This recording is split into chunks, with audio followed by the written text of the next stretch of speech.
cheer of your Sydney Swans.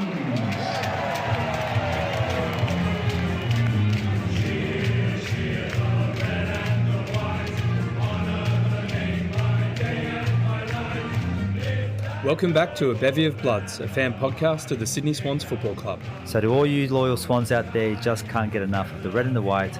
Fluff up your tail feathers and settle in for a potentially biased yarn about all things to do with our beloved Bloods.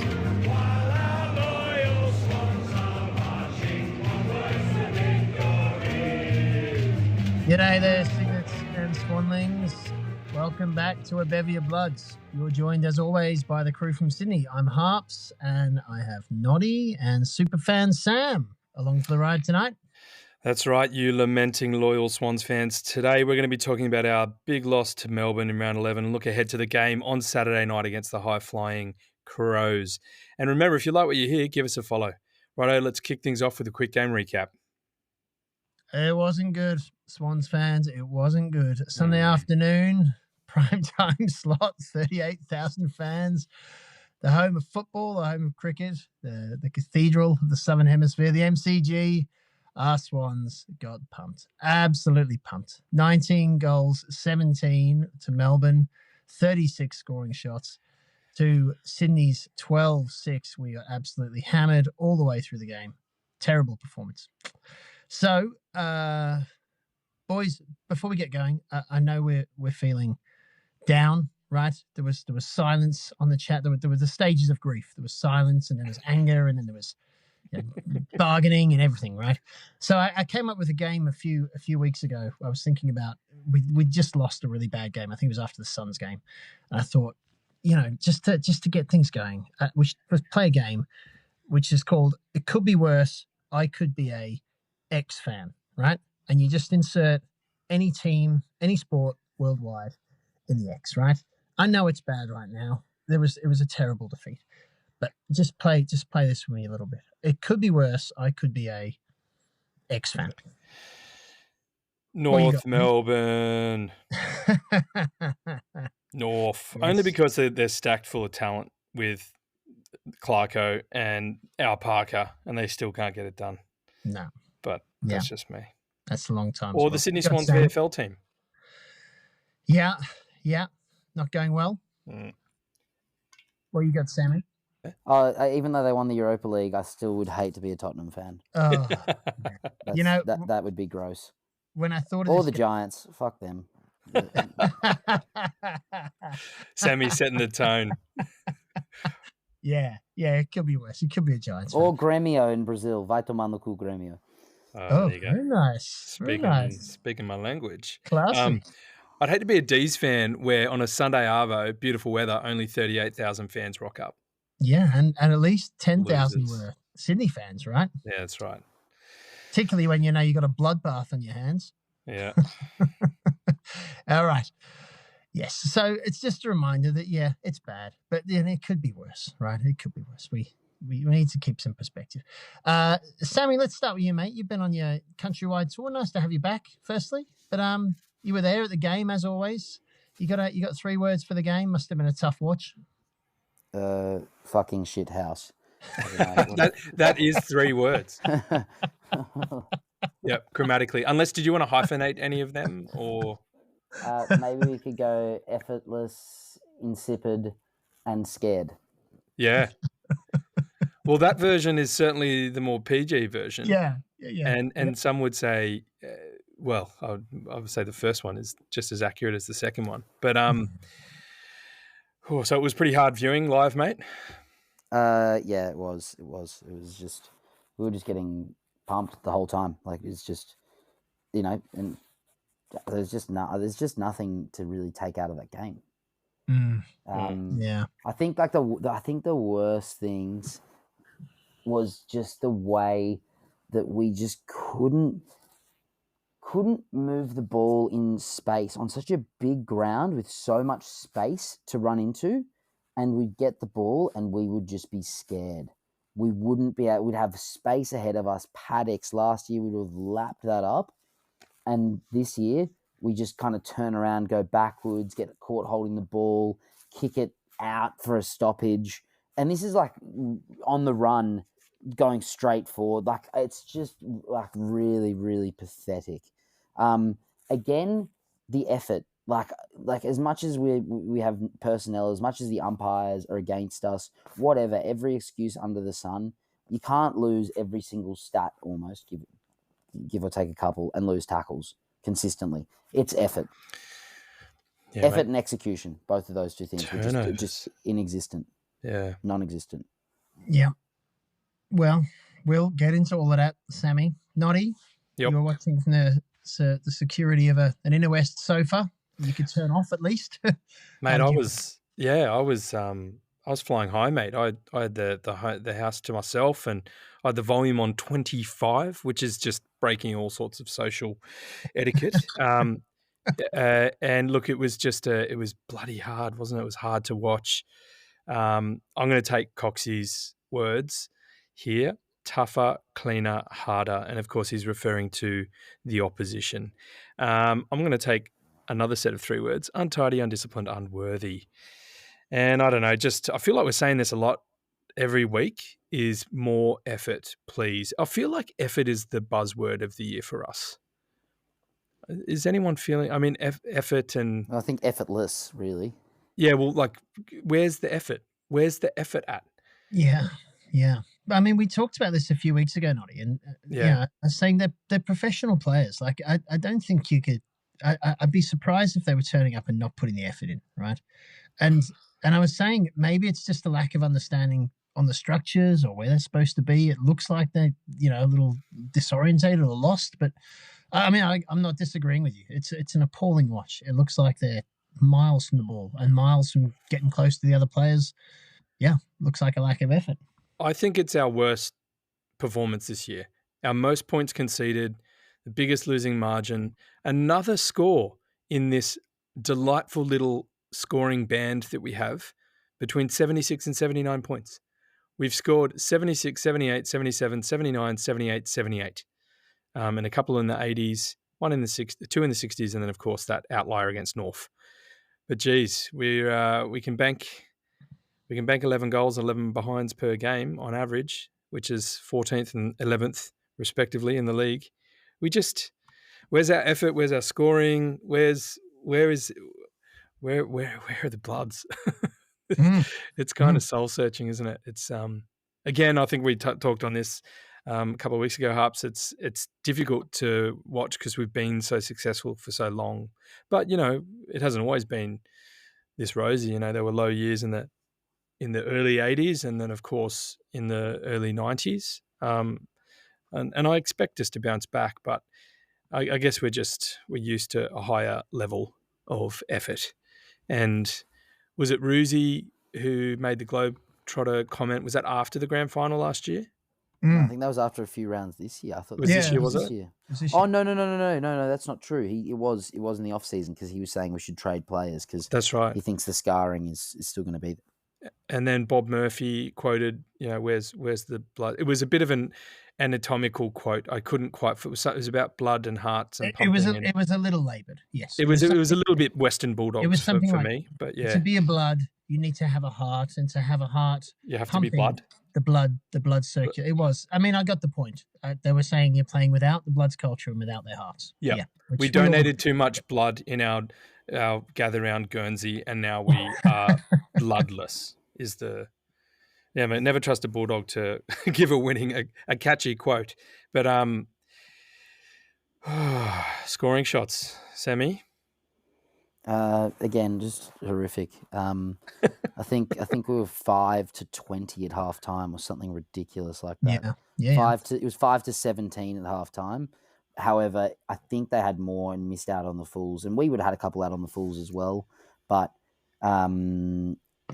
just I know Brodie Grundy I think had it out on the full in the first half, but like we're just getting pumped, and the only way we're in the game is because we actually kicked fairly accurately. Like that's one thing we can take out of it. There you go, got one bit of positivity out of me. We did kick.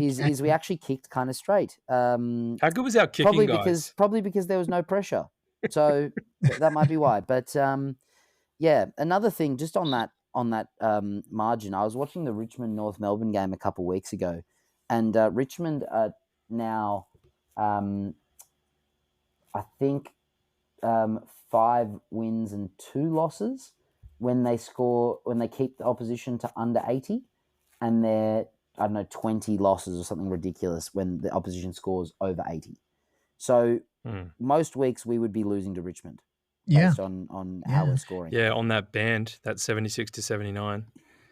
Look, you're going to lose most games. Like under 80 points, you're going to lose. I mean, you're going to lose as many as we lost, right? You're going to lose a lot of games. Well, we've only won 4, and one of them was at 117, and I think it was Freo was 70, 68 or something. It was low scoring, very low scoring, yeah. But it's just an arm wrestle. I had 3 words, which are discipline, discipline, discipline. I'm just tired. Sorry I didn't ask you your 3 words, mate. It's okay. I feel like that's, okay. So that's on us. All right. It's all right. We were descending the well of reflection.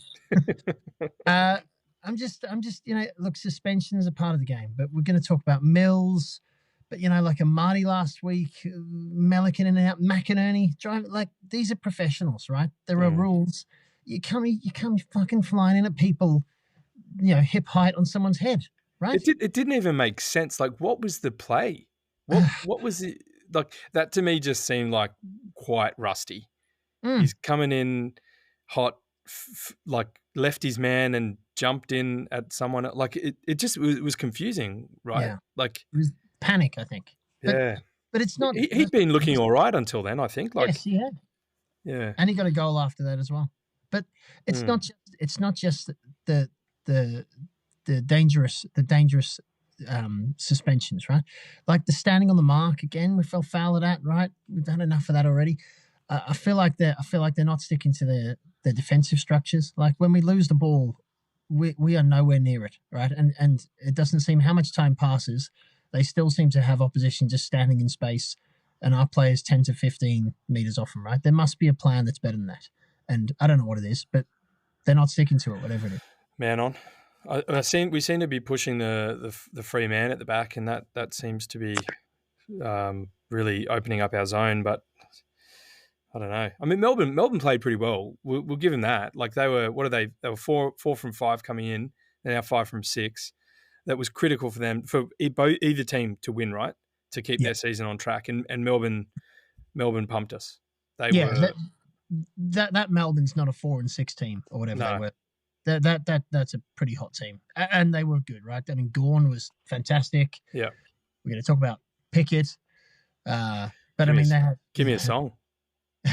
Yeah, come on. Did you hear the song for him? I hear it's doing the rounds. Yeah. We don't like Pickett. Oh no, we love him. Yeah, I mean, look, come on. As if you wouldn't want Pickett to play in your team. I don't know. He was awesome, wasn't he? He was smiling. He was getting into any player who came near him. Wicks, pushing him back on the mark and stuff. Yeah, I mean the goals, like he was, those goals were almost rude. The Pickett, of him outside of the boot stuff. Yeah, it was wonderful to watch. I mean, it was a great performance. Pickett played so well, he gave Wixie a hamstring strain. No, that's unfair. But yeah, Wixie was probably at his biggest test this year, and I think they were saying like traditionally, or of recent times, Pickett is a bit quiet against us. So yeah, I think Sammy, how did you see that battle in particular? I mean, he was just good, wasn't he? Yeah, he was fantastic. He could have kicked 10. Like some of the shots he missed, that was actually the blight in his game, was that he probably could have kicked at least another 3 goals. He only had 50% disposal efficiency and 45% scoring accuracy. Even somehow he had 13 score involvements. So like he was phenomenal. I don't think the way that we played helped. It was probably pretty easy to get the ball to him, but he was out of this world. He was very, very good. Sammy, what else? I know you well enough. You watched the game both in the numbers and emotionally as well. I mean, what did you think of the game as a whole? I know you said some points along the way, but what were your reflections overall? How did it go so wrong?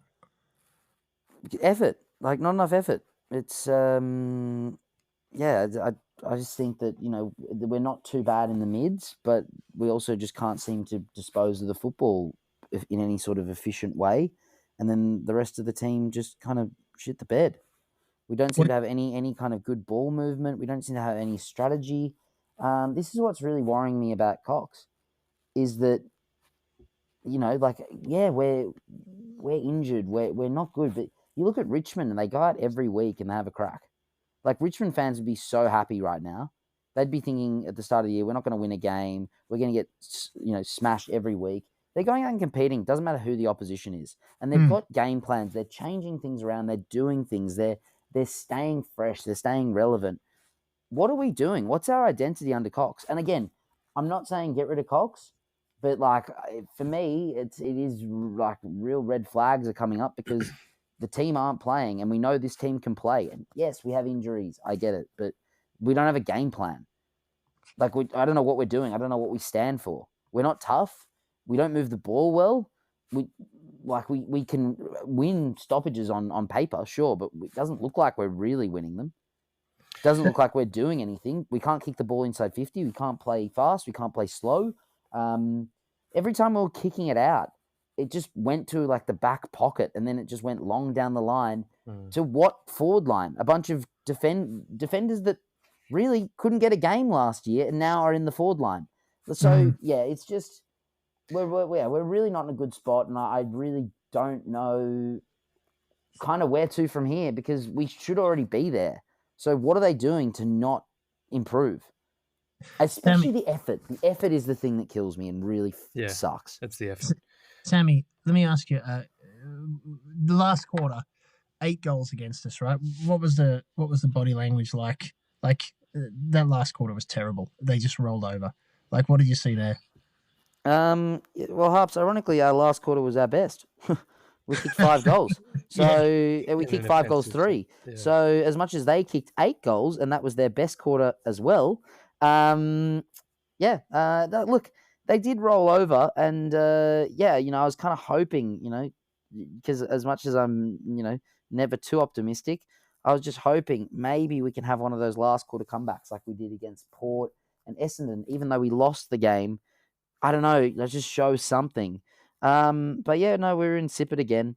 We kicked a couple of goals late and, reduced the margin a little bit. But really, this could have been a 100-point loss.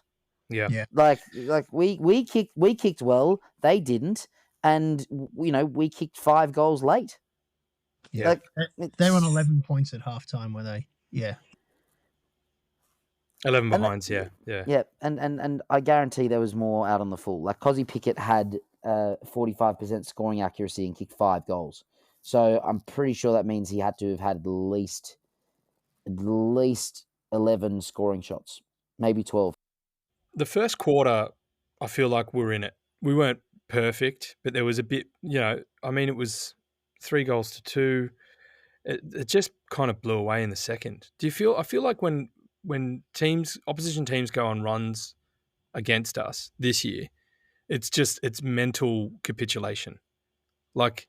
It's not even that big a gap, really. I mean, we've been saying it. They should have been up 50 points probably at half time with the amount of behinds and the out in the fulls. But it's what was it, 24 maybe? Whatever the gap was. It wasn't insurmountable. But it's just it feels like it was we had nothing. We're just turning it over. The turnovers, what were the turnovers for the game? We turned it over. We were 15 turnovers ahead this is just from memory, so I could be wrong. There we go. So it was 20 turnovers ahead. Yeah, look at that. I mean, that's disgusting. Maybe it was 15 at 3/4 time. Yeah. Well, Noddy, it's funny you mentioned the capitulations. There've been plenty of them to go through this season, but we all remember a second quarter capitulation, to quote you there, at the MCG last year. Is there something in the ground? I mean, it's a bit of an old story, is it? But something in the air, mate. To play well there. Yeah. Look, I don't know. It's obviously it was the first time back since then. I don't think we necessarily play bad there, although I haven't looked at the numbers. I didn't want to dare do that. But I mean, look, I don't know. Is that I mean, we're having a lot of problems before that, right? So, but it's possible. But it's certainly possible that something about that game back in September last year was carried forward to the game against the D's. It did feel a bit like that, but we're probably without a lot. We have fewer stars in the team at the moment, but yeah, we just haven't really had any really good level of consistent performances this year anywhere like we did last year. So it's a little bit hard to compare, but I think it's definitely a noteworthy point. I don't know. How about you guys? Do you think it played a part? I think that the same for some reason on the MCG, maybe it being a notably bigger ground, although Optus is also a similar size, and I don't know about Adelaide Oval, and we don't seem to go into our shells as much as the MCG. But it's the kicking inside 50, because even in that first quarter of the grand final, I didn't think we were that bad. We just couldn't get that final ball in. And I've never rewatched the game and never will.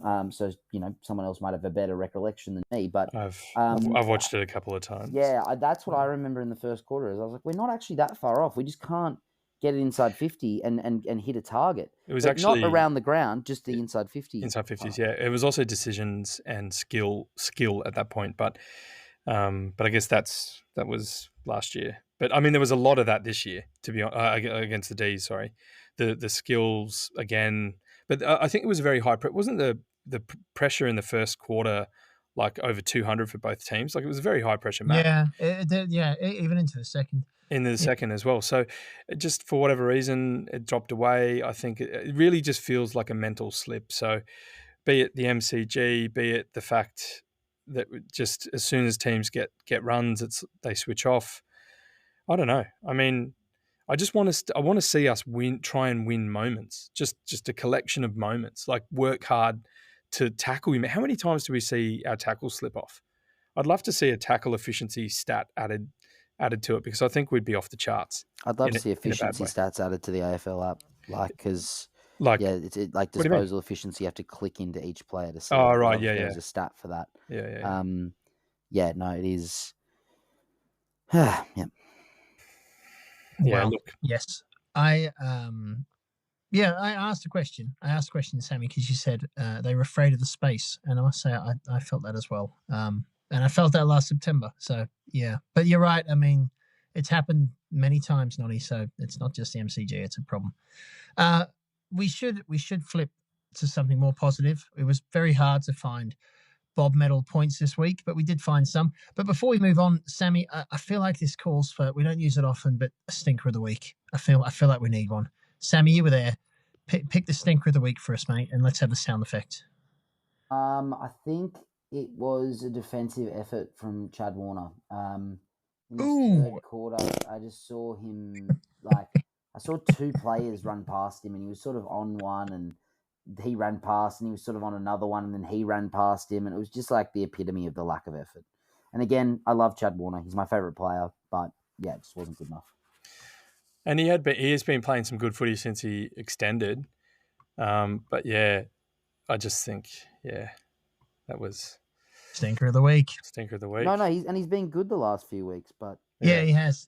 But he was He scored late on, and he didn't even blink. And he could have had an outstanding. He could have had an outstanding game in the first quarter. He had 12 touches at 33%, and the ones that he hit were all score involvements and goal assists. So it's very frustrating. Well, maybe a semi honourable mention for Chad then, a frustratingly honourable mention.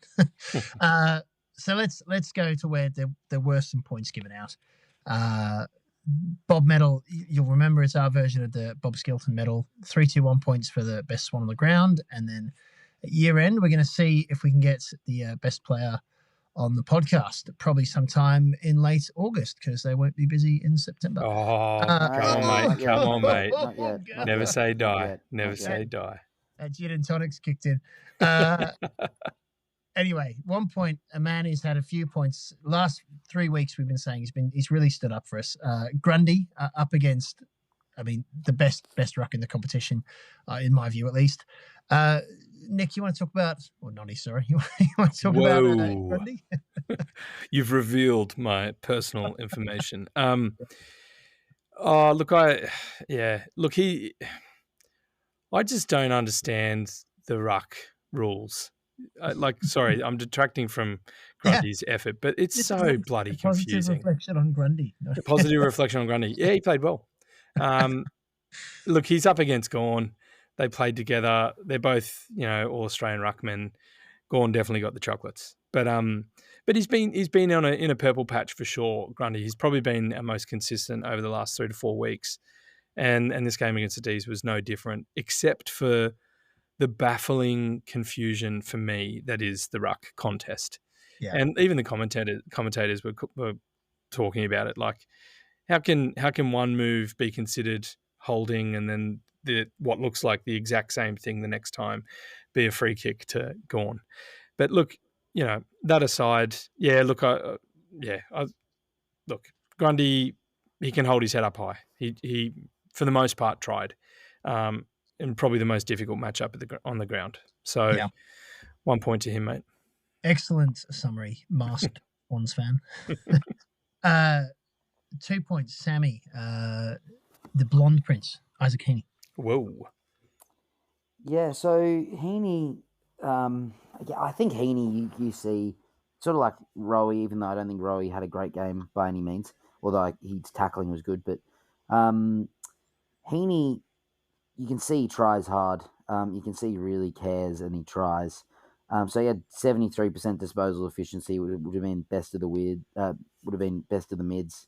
He had 6 score involvements, 3 goals, 12 contested possessions, 22 touches, 6 tackles. It's Heaney-esque.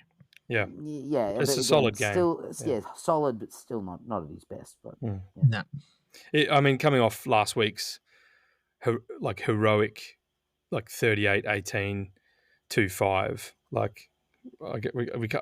We do expect a lot from him because he sets his own incredibly high standards. But yeah, I think he was just serviceable. I think it was more a reflection of the team, by the end of the game, to be honest. But yeah, definitely tries. I mean, he's really been the one all year consistently to visibly give his all. The guy gets smashed every contest, right? And just gets up and keeps going. So I felt like he played a lot more forward this week. I think they rested him a little bit more. Like it was deepest forward, multiple occasions. I don't know. I mean, but I feel like we've been saying a lot this year in particular. It's like it'd be nice to have a couple more Isaac Heaneys to spread the load. But he's been our most consistent, I think. You said it there. Like he's either at his best or he's 20-25% off his best. Yeah. Which is I think what you expect from a professional. As you say, not his best, but probably one of our best on ground. Although Sammy will do the 3 points following the drum roll.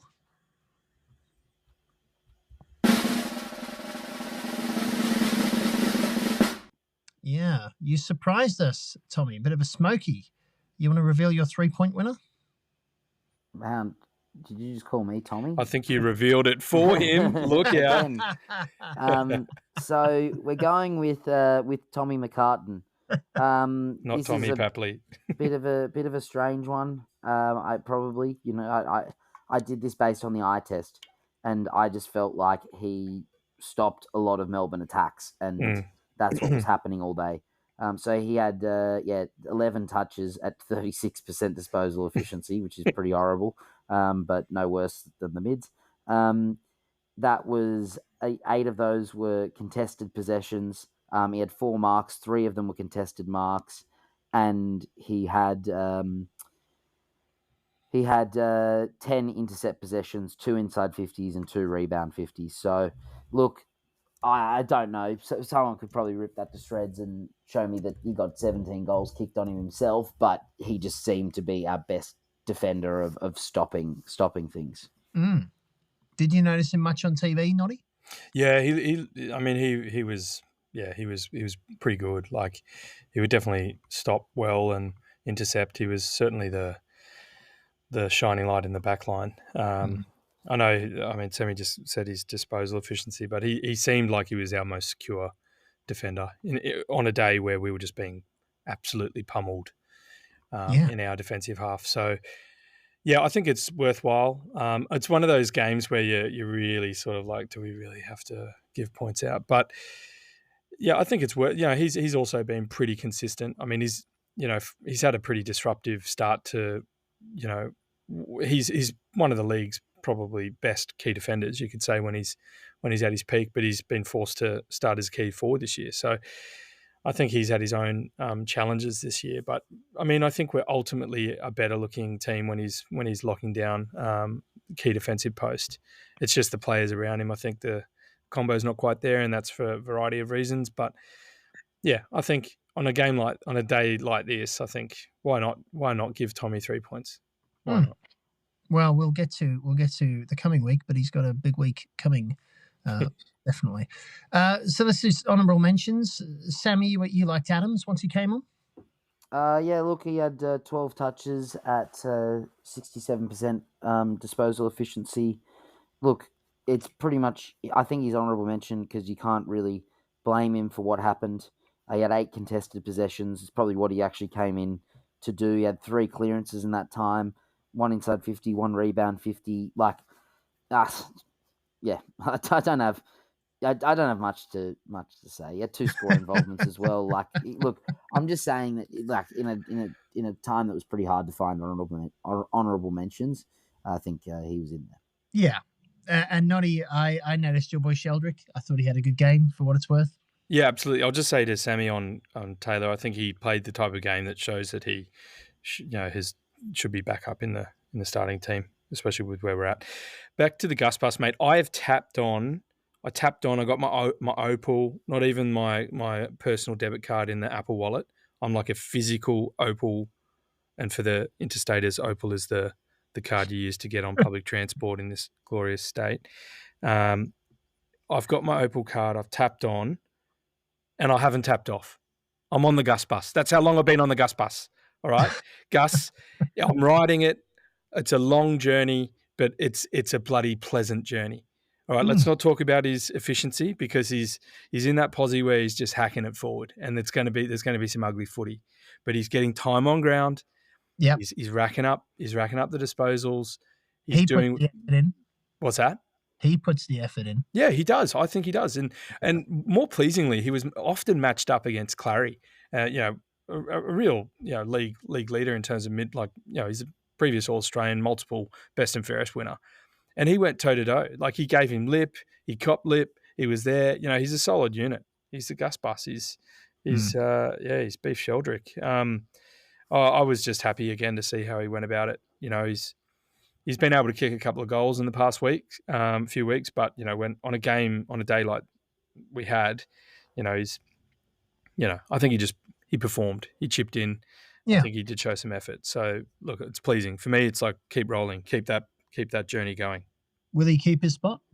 Oh, I hope so. I mean, like I wouldn't like to see him come out for Taylor Adams if that's what it's coming down to. I think we can find room elsewhere. I think. Look, it's hard on Caden because I've been very positive on him all year, and I still am. I just think he needs a week in the Magoos to practice he needs to convert if he's going to be playing small forward, and ultimately he's going to be an inside mid like Gus, and that's a very I think that'd be a great combo. But until then, he needs to justify his spot and convert, and he was 0-3 unfortunately. So, yeah. Just FYI on Caden, I've actually put together a dishonourable mentions list, and he's actually not on there. He is or isn't? He's not, but like I completely agree and understand your point, but I just think that shows how bad that our team are going. Okay, hold on. We had Roberts on the honourable mentions list. Oh, sorry. We I didn't even know. Sammy. it was one of those games where no one really played that well. So Roberts, we thought was okay. I want to hear the dishonourable list. Hit us, Yeah, man. this is a new segment to me. Yeah. I haven't heard of the dishonourable mentions. Well, look, Yeah. to be fair, Matty Roberts, just touching on it quickly, had 74% disposal efficiency, 23 touches. I wonder how many of those were kickouts, which is why he wasn't in the top three. I do think he could have been a bit more penetrating with the ball, but I do think that he was pretty solid and, again, just, better than most of the rest. So I want to preface this list just with I don't dislike any of these players. Can I, Sammy? want Can to I just say, Robbo, the thing that I love the most about Robbo, probably over the last 6 weeks or so, is his courage going back. He's taken a lot of intercept marks going back into packs, and I think that's something I haven't seen him do until this season. And I think that while it's, it might have a shelf life in terms of looking after your own body, I think that he's adding a string to his bow. But yeah, I agree with everything else you've said. I thought you were going to say the mustache. Well, he's had that sort of ginger slug on the top lip there for a while. I mean, he's got a lot of competition around, right? His Ginger Prince is really leading the way. Adams got a good one. Adams, Price, yeah. got a Callum good one. Mills has got the strawberry on top, but anyway, let's digress. Back Sammy, to dishonourable mentions. These are all players we like. I do want to preface this list just by saying I genuinely don't dislike these, any of these players. I want to see them do their best, and they're just not. So, look, I actually will do this in a bit of order. Hayward, actually, you know what? He's actually pretty close to being disliked. His effort and execution this year has just been consistently horrible. I don't know why he's in the team and Tommy Hanley isn't, because he gives effort. So I would love to see Tom Hanley come in for Hayward. Biggest Hayward goal kicker. to go and get some. Hayward's kicked the most goals for us. Yeah. Harps. As of last week, I'm not sure. As of last week. Yeah. Yeah, probably still has. Yeah, great. Okay, well, Unbelievable. Hey. I honestly, I don't care, because his effort throughout games is just not there. If he wasn't playing, Sammy, we'd be scoring 60 a week. That's fine. I'd take it. Honestly, because at least I'd see Tommy Hanley running around giving a fuck. Sorry, I'm dropping a few F-bombs on here, aren't I? Look, the next lot of players would be. I've actually got Lloyd in here twice. Whoops. Would be Rampy, Lloyd, and Ollie Florent. I do really like these players, especially, Rampy and Lloyd have been long-term servants, and Ollie Florent has been a mainstay in this team. So Rampy and Lloyd, I think they just need a rest, and I think need to get a bit of a wake-up call that they need to play consistent footy as they have done throughout their career. And Ollie Florent, I do think he tries, and it's just not coming together. And I think he needs a spell to get a bit of form. The next lot would be, Corey, Braden Campbell, and Joel Hamling.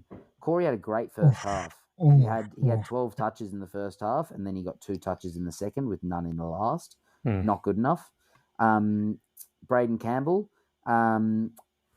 look, there's times where he shows flashes of brilliance, kind of like Will Hayward, but it's just not consistent enough over 4 quarters. And again, I don't know. I just think that he's in the spot where, like, if we had depth, he would be pushed out, like I think a lot of these players would. And then lastly, and I think this one's got a bit of an asterisk just because he is playing out of position, so maybe swinging him down back and giving Rampy a rest / a time in the seconds to get some form back would be Joel Hamling. And he is trying. Yep. He is trying. I'm not actually knocking his effort at all, but it's not working. I thought you were coming down hard on the hammer there, mate. I thought you dropped the hammer on the hammer. But I totally agree. I think Joel Hamling needs to defend, like he needs to go back. And he would be. I mean, to your point, he would be, right? Like he would be if we had any of our tools in. No, I mean, like I've found myself writing notes. Let's face it. Every night I go to I've got a Swans thing that I take. It's totally psycho, but I always find myself writing Melican, McCartan, and Hamling as the three keys, and that's over Rampy. Look, they're hard decisions. They're hard calls because, as you said, Sammy, they've been such long servants of the club. Rampy and Lloyd specifically. I think Ollie's just in the wilderness this year. He was awesome off the halfback last year, and Wicks has come up as been a revelation. And Ollie's just sort of like, it's kind of like, what about me? Sort of vibe. He was Getting that? Anyone getting that from Ollie? I think he was 2 years ago was halfback though. I think last year. No, he was there last year. I feel like it was like 2022 and 2023 where he was more of that halfbacker, and then last year he was more on the wing, I thought. But no, I had Jake Lloyd and I think they both were a bit more on the wing though. Maybe they rotated a bit, but Wicks was not in the team, and we had other guys playing forward. We had Papley and Hayward. I didn't see much of him on the wing. Anyway, look, he's the point is he's one of those versatile players. But I think he's been in recent memory, and I thought it was as recent as last year. But even if it was the year before that, I think he plays his best footy from there, because he started as a midfield wing and wasn't really clicking, and then remember when they pushed him back and it just sort of all fit in. I guess he was playing a bit of mid run through. Kicking goals coming through. Yeah, look, I'm getting old, mate. It's also late at night. I guess the other part of this is who comes in. So for me, for these players, it would be Swing Hamling back. For Lloyd, it would be I guess okay. So for Rampy, Swing Hamling back. For Lloyd, it would be Melican. For Hayward, it would be Hanley. For Florent, it would be Braden Campbell. For Corey Warner, Braden Campbell, it would be Tommy Hanley. For Corey, it would be Caleb Mitchell if he was good enough to get a game last year. I don't know why he's not this year. For Campbell, maybe Campbell could be relegated to sub, or something like that. Widespread changes. And then I guess somewhere in there, I can't believe I'm saying this, but Aaron Francis needs to come back in as a forward. Sure does. And you're going to have to put that down in writing. That just shows how bad we're going. So two things. Sorry, Harps, Mills. So we're speaking Mills out and Wicks. I guess we're doing this now. Wicks hamstring. So I think that sort of, and then obviously Francis, if he's cleared the concussion, will come back in. But Melly and Juzzy back from their suspensions. Already was set to return, Francis. Yeah. So, yeah, okay, that was a pretty juicy dishonorables list. Very good, Sammy. Do you know what I don't like as well is that Hayden McLean's probably going to get dropped again because he was the last one out, and I just think that's a cop out. I hate that he's getting dropped out of all the players. He does seem to be, I don't know. So I was confused when he was dropped last week or the week before, whenever it was. But then this week he's come back in, and I don't know. Like maybe he's a little bit out of form. Maybe he's a confidence player. Maybe he plays better when Party's in the team. I don't know. But I don't think he deserves to get dropped. To be honest, he's still contesting. He's not, he's not a game changer. But let's face it, the whole team could really do with a good hard look at themselves in the mirror. But I don't know. Sammy, that was excellent. You've been carrying that for some time, but you make good points. So it's probably a good segue into the Adelaide game, which is going to be, very, very, very tough, right? Sammy, you had 6 optional changes there. We got at least 2 forced changes, I think, right? Wicks out, Mills out. Yeah. Can we just pause on Mills for a second? We talked about discipline several times. What was he doing? Yeah, I don't know. Yeah. Look, I think just a quick one. How does Heaney get suspended last year against St Kilda for pushing someone without looking at them and somehow cutting his face, probably because Heaney's just so sharp mentally? No, loose capillaries from Webster. Whoever that was, face, and they suspended him for a week. Mills, who's our player, and obviously I don't want him to get suspended, has left the ground, not made a play on the ball. The player got subbed off. Maybe he didn't go into concussion, so maybe that's somehow ridiculously mitigating, because it really shouldn't matter if that's the big deal, because it needs to be stamped out of the game. and that's not stamping it out of the game. And he gets 1 week as well. It just doesn't make any sense. It was really just a stupid play by Mills. And I liked Mills's game. I thought he added seniority. I thought he actually took the game on a bit more than most. He linked up and so I'm not happy to see him out of the team. But it was a really stupid act, and it makes me question even more how Heaney got a match last year. But honestly, you can see all the decisions this week didn't make any sense as per the match review panel. Like, it's just a joke. So, well, Noddy, I know you've done your homework on Adelaide, and they are running hot. They have smashed a lot of teams and only lost to, I think, really teams above them, and they're fourth. So, talk us through the weekend, mate. What do you think's coming? Well, yeah, just to, I mean, we finished that game after the D's in 13th on 4 wins and 7 losses, 93%. The Crows are the flip side of that. They're 7-4 in fourth at 130, let's call it 1%. So certainly in much hotter form. They've had their wins have come against the Saints, the Bombers, the Roos, the Giants, the Blues, Power, the Eagles, and the losses have come against the Suns, Geelong, Fremantle, and Collingwood. So they probably want to have more wins against other contending top 4 or top 8 teams, but it's nothing to sneeze at. I mean, they've definitely come good at the right time. I mean, Matty Nix was under a lot of pressure at the end of last year. They're looking better than us. I don't know, mate. I think they're way more potent up front. They've got a mix of players. They had a really great off-season in terms of trades in. Neil Bullen, Peatling, Cumming. It's allowed Isaac Rankin to just become the beast he was always going to be up forward through the middle. Rochelle's having a crack again. I don't know. It's they got a really, really tight back 6 and 7 as well. So they're definitely justified where they are, playing exciting footy as well. Yeah. Yeah, certainly nervous. I mean, if we're nervous against the D's, then I don't want to say raise the white flag, but I just want that effort, right? Yeah. So it's going to be tough to defend the goal scorers, right? Thilthorpe, Fogarty, Walker. I was checking earlier; they got 69 goals between them in 11 games. It's 6 goals a game from the 3 of them, which it's going to be tough. It's going to be tough for the back line we got, particularly missing Mills. Sammy, what do you think, mate? You'll be there, of course. What are your thoughts? We'll all be there. This one, I hope. You know what I'm you're really not going about? Harps? I honestly, I was on the fence. I was. Whoa. Yeah. Look, I was so disappointed with that Melbourne game. I thought I just can't be bothered to go in the cold and watch them serve up some trash. Stop it, mate. You'll be called a fair weather supporter in a second.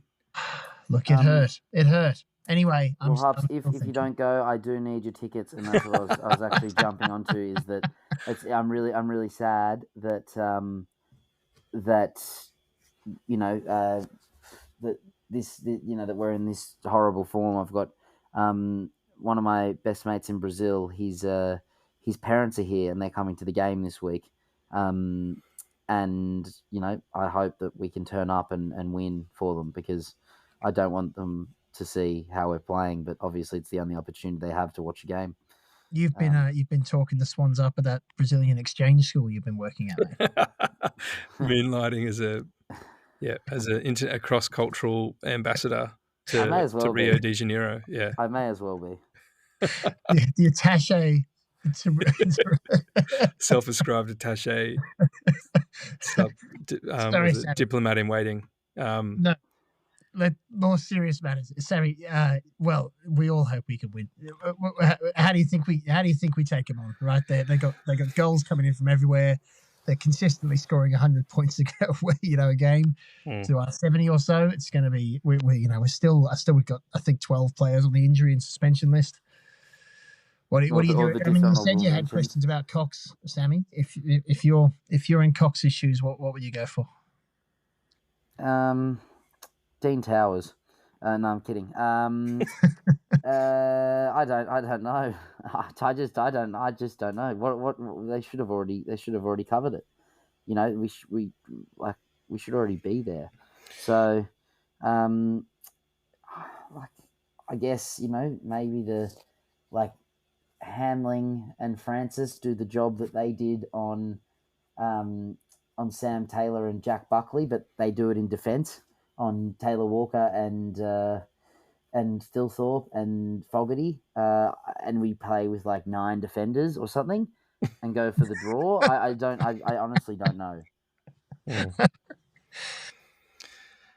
Yeah, look, I like it's just I haven't given up on the season yet. That's kind of that's another big talking Neither point. have We I. haven't really. Neither have I. Yeah, so this, as we said, Mad May was critical to get us as close to an even ledger by the bye, so that when some of our top line players are back, it can give ourselves a half a chance in the back 10 of the season. And we obviously dropped that other one. We picked up the Giants. We dropped the Bombers. We won fairly decently against the Blues, and just got demolished against the Ds.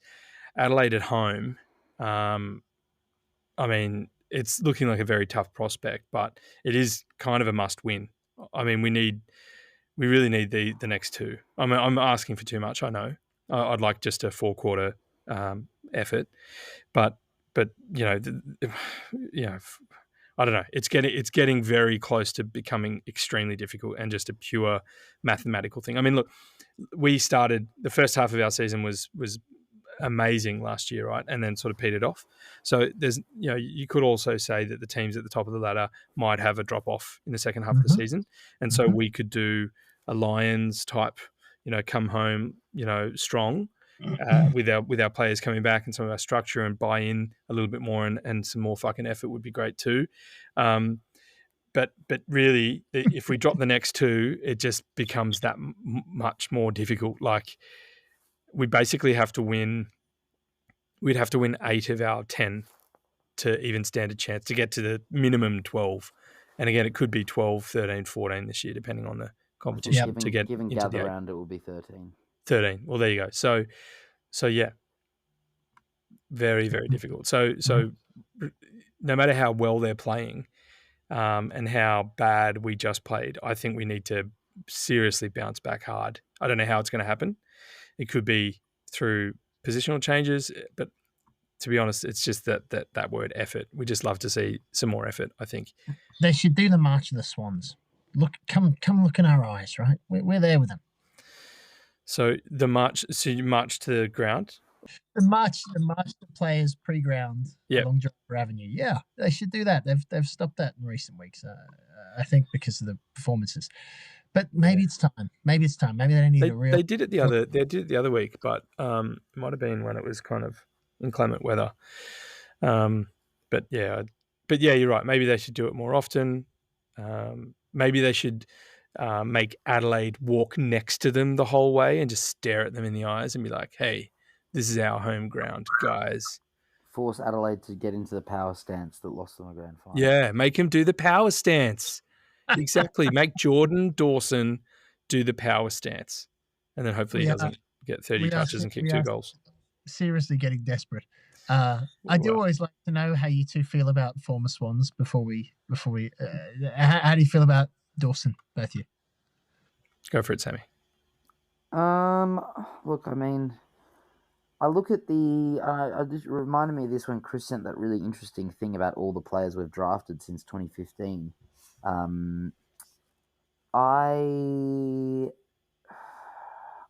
We didn't play him for like 2 years when he was with us. He wasn't in the team for the first couple of years. Then we got him in. He was fantastic. He was picked 56 or something, so he was developing. Yeah, I know, but I think he was dominating from memory. Like, I remember him being like consistently getting like 40 touches in the Rezzies. It's a bit like Tom Mitchell. Tom Mitchell, play him, early, and then he was really hitting his straps when he left. Yeah. Yeah. So, like, it's one of those. I do think that he could have been like, "Hey, can you give them a better deal, please, Adelaide?" But outside of that, I don't really have a grudge against him. I hate seeing him do well against us. He's an awesome player, and I wish we had him because he's just, he is a superstar in that sense that he can go forward, back, He's tall. He's got a lot of strings to his bow. And then, it's a tough one to swallow. Just like all the ruckman we traded away before we got Grundy, which is a strange one. We've traded a lot of good players away, so it's an empty memory is another one.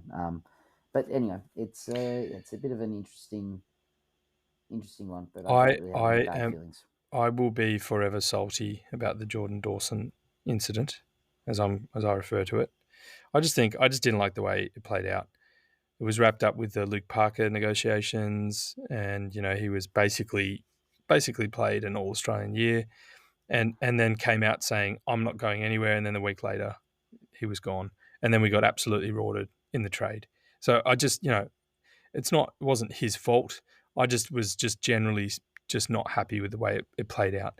But I don't boo him. Like I'm not one of those clowns. But I don't like to see him succeed because of that. But he's a bloody good player, and he's done well. He's captaining them now, and he's kind of like their Bontempelli. So good on him. If they did that draft year again, he'd certainly be a top 10. And yeah, it'd be nice to have been compensated fairly, but that's okay. You win some, you lose some. Yeah. Well, we'll see him on Saturday, and he'll have a point to prove, I'm sure. And actually, Noddy, it's a good segue again. You mentioned the draft, the mid-season draft's coming up tomorrow. You boys both follow it closely. For the uneducated, do you mind just giving us a rundown? What are the rules? What to expect? So it's a draft in the middle of the season, and I think they worked hard on a buzz, like a really hot catchphrase to capture that, and then it landed on mid-season draft. So basically, it brings players. So essentially, if you've been whacked with injuries in the season, then you can top your list up, but you have to have space for it. So when we actually started with a full list this year. So we're maxed out at 44. Of course, you could get special permission from AFL if you ask really nicely, or if you're a nepo baby like Gold Coast, they'll just give you whatever you want. Just ask Ross the boss. Or Collingwood. Collingwood. But the point is you've got to have space for them. And unfortunately, we don't at the moment because we're full on the list and no player has been put on the long-term injury list. There's question marks around whether Logan may have been placed, but I mean, this is taking place tomorrow night to match the State of Origin, just to get that broadcast competition in your heads there. I know what I'll be watching. Well, the mid-season draft. Yeah. Okay. Yeah. I'll be watching State of Origin, but I will have mid-season draft on my phone. But like for example, a couple of mid-season drafts on the taps at the tavern, hey? Oh, look out! That'll be $15. The Essendon have been smashed. Right, they've had 4 ACLs, I think, 2 of their rucks. So they've got a bunch of picks. But it's only teams who have got space for it, and we don't have the space, unfortunately. Because I tell you what, it'd be nice to have a bit of positive injection right now, right? Because you look at the last couple. We got Henley last year. He's been great in the first rounds of this year. We got Buller and Arnold the year before. Arnold didn't work out. He's nominated himself again. Buller is, surely he gets a game this year. If he doesn't get it this year, I don't know. He had 2 goals on the weekend. And then before that was the Hyphen, who was looking good. And then we delisted him. Hugo Hall-Kahan. Remember that bloke? It was like Hayward in waiting. And then, got rid of him, and we've got Ned Bowman instead, who is probably close himself. Did you say Bowman for Hayward, by the way, Sammy, earlier in your dishonourables? No, okay. I don't know who he is yet, to be honest. I don't know who he is. He's the guy who took that. I know we took mark. him in last year. Yeah, but we took him in the draft and 50 spots too early. His second round draft. That's all I know about him. But I'm not.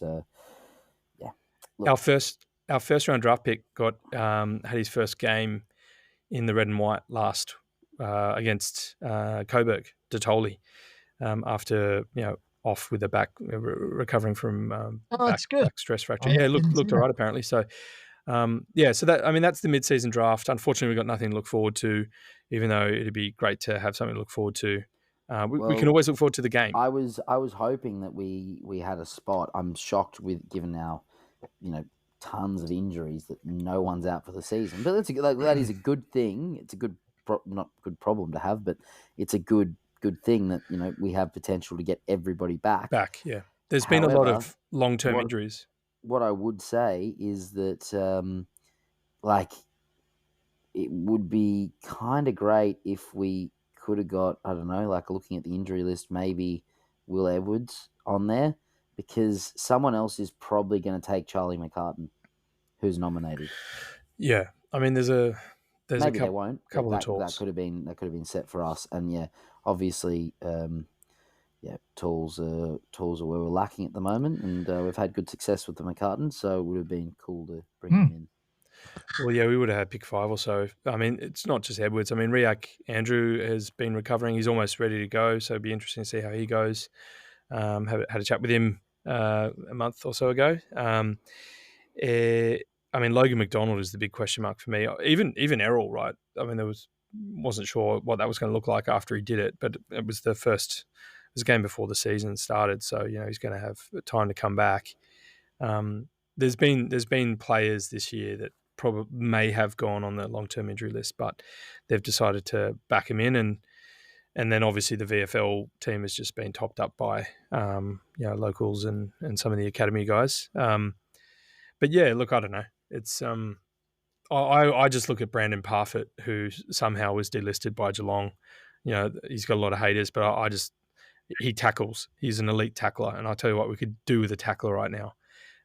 Riley Collier-Dawkins, he was taken by the Tigers, delisted, played well for, I think, Williamstown.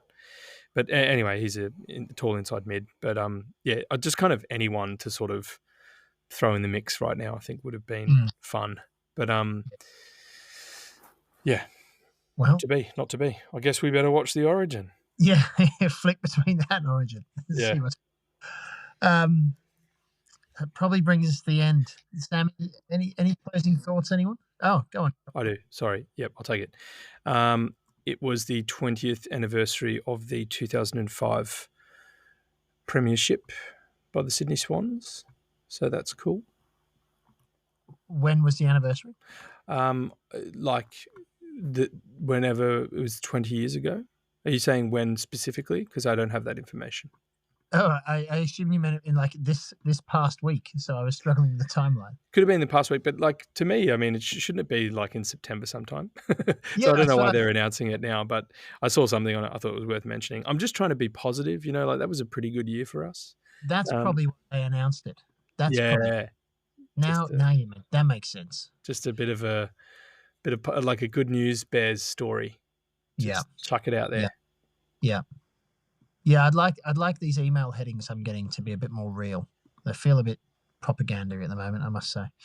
Anyway, yes, 20 years since a great win. It's a long time, frankly. I'd like a great win sometime in the last month.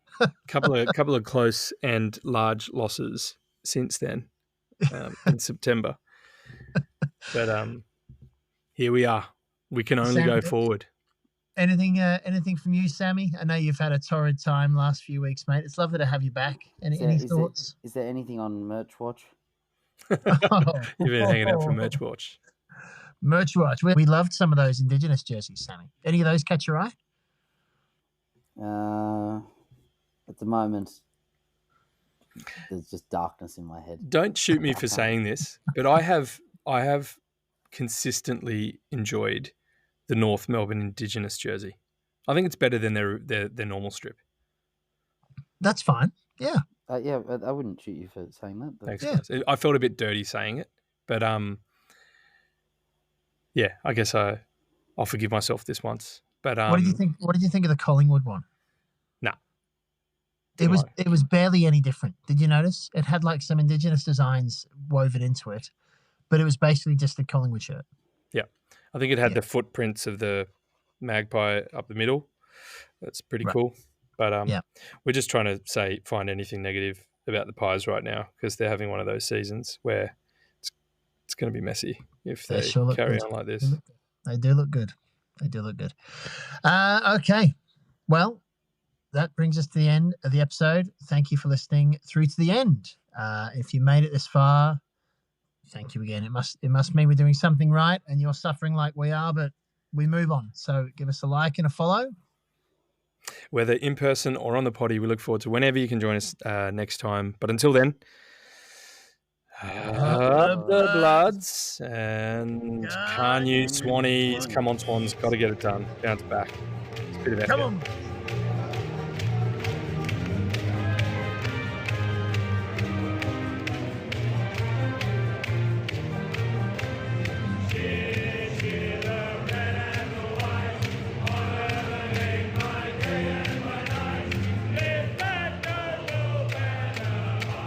Oh, God, I missed that song.